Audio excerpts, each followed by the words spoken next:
June 1942. The North African desert swallowed men whole. But what happened to Patrol Unit 7-3? No one could explain. 47 men. One routine reconnaissance mission. They were supposed to return in 3 days. Captain James Thornton received his orders before dawn. Locate enemy positions 15 miles west of Tobruk. They carried enough water for 5 days, enough ammunition for a small battle. But the desert? The desert had other plans. By day 2, they hadn't found the enemy. By day 3, the enemy had found them. The first shell hit without warning.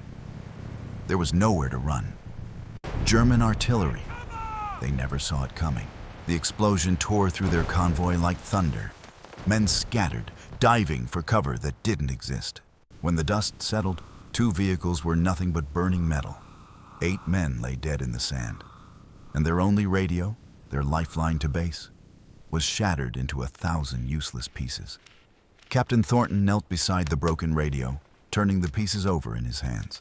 No communication, no extraction. No one at base knew where they were.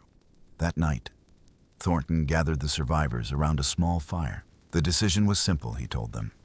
They would walk back. But on the 4th morning, one of the men noticed something terrifying. Footprints. Their own footprints from the day before. They had been walking in circles. The same dune, the same ridge, the same tire tracks from 3 days ago. Thornton's compass spun uselessly. Magnetic anomalies, he said. But some men whispered darker explanations.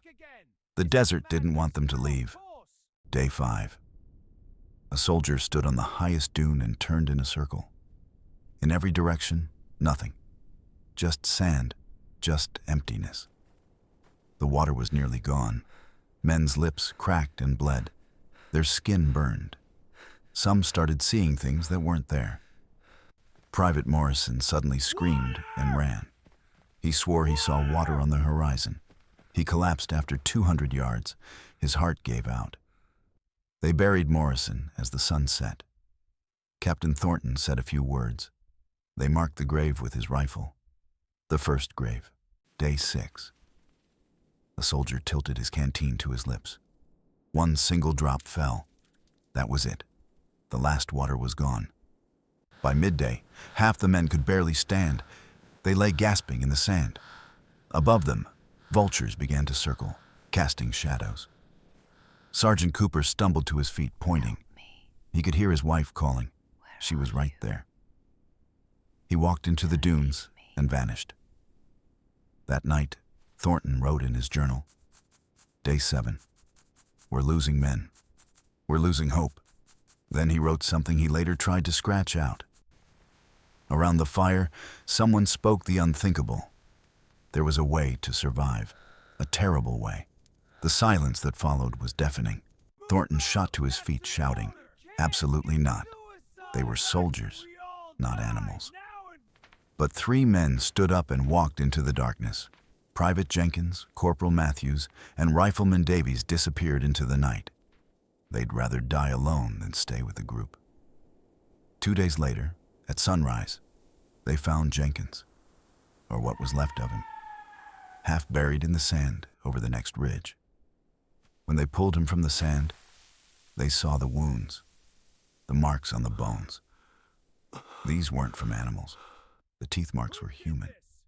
Chaos erupted. Men screamed, pointing fingers. Who did this? Trust shattered. Every man became a suspect. Every man became potential prey. That night, no one slept. The soldier on watch gripped his rifle. But he didn't just watch the desert. He watched the other men. Day 8. Of the original 47 men, only 16 remained. They moved like ghosts, barely human anymore. The desert had won. Then one man stopped walking. His hand rose, pointing at the horizon. Vehicles, military vehicles approaching. His voice cracked. Help! The rescue convoy screeched to a halt. Soldiers jumped out, running toward the survivors. We found them, thank God. But their relief wouldn't last. Within an hour, the medical officer pulled the commander aside. His face was pale. You need to see Sir, this. you need to see this. Something's very wrong. The X-rays told the story. Bone fragments. Human bone fragments in 7 men's stomachs. They'd eaten human flesh. In the interrogation tent, Captain Thornton broke. Tears streamed down his face. We had no choice. God forgive us. Then he confessed everything.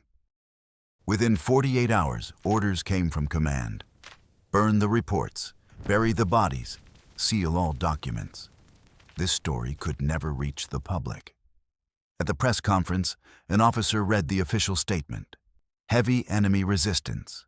31 casualties, 16 survivors. Heroes, all of them. The newspapers ran the story. Desert Patrol survives. Medals were awarded, photographs taken. And beneath it all, the truth remained classified. But 8 survivors never recovered. Within a year, they were in psychiatric hospitals. In 1987, an elderly man sat holding an old photograph. Private Thomas Whitmore, 73, was the last one left, ready to speak. We made a terrible choice, Whitmore said. We didn't want to die, but the men we killed didn't want to die either. Whitmore kept all their photographs on his wall, all 47 of them. For 45 years, he looked at their faces every day. Every night, Whitmore said. He saw the desert again. He heard their screams. He tasted the sand. And he tasted something worse. In 2001, classified documents were released.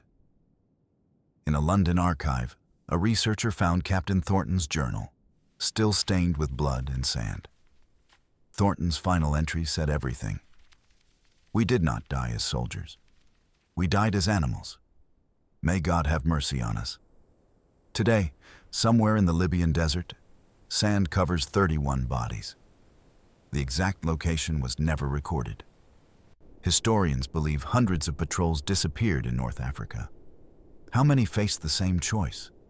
How many secrets remained buried beneath the dunes? Photographs of missing units gather dust in archives. In the desert, wind slowly covers the last traces. The trucks, the bones, the truth. Dog tags lie half buried in sand. The name still readable, but not for long. The wind blows, the sand shifts. The desert claims everything. Stars appear. The desert is peaceful now. Silent. Beautiful.